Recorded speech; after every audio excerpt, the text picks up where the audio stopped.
Bittasi juda ham samimiy, yosh bolalardek beg'ubor, juda ham yoqimtoy. Butun O'zbekiston ko'ryapti sizni. O'zbekistonlik muxlislarga, sizning muxlislaringizga fikrlaringiz. Salom Nova. Salom. Tabriklaymiz hammani. Lekin yosh bola xarakter sabab ishonch yo'qoladi, suyanch bo'la olmaydi, himoya qilish nuqtai nazari past, hali o'yin kulgiga to'ymagan degan xulosa chiqarishga turtki bo'ladi. Boshqasi jiddiy, bosiq, zerkarli. Alhamdulillah, bu g'alabaga erishishni butun xalqimiz juda ko'pdan beri kutdi. O'zbekiston futboli, O'zbekiston xalqi jahon chempionatiga chiqishga haqli deb o'ylayman. Lekin najojniy, og'ir kunda tashlab ketmaydigan, ishonsa bo'ladigan va o'ta oilaparvar ko'rinadi.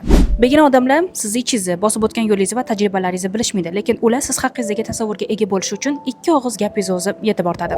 Tim bo'lsa siz publichniy odam bo'ladigan bo'lsangiz yoki kelajakda shunaqa bo'lishni xohlayotgan bo'lsangiz, o'zingizga xarizmani kengaytirishingiz kerak.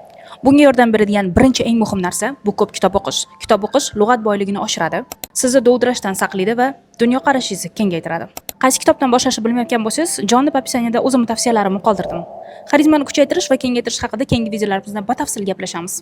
Futbol ishlarimizga esa omad.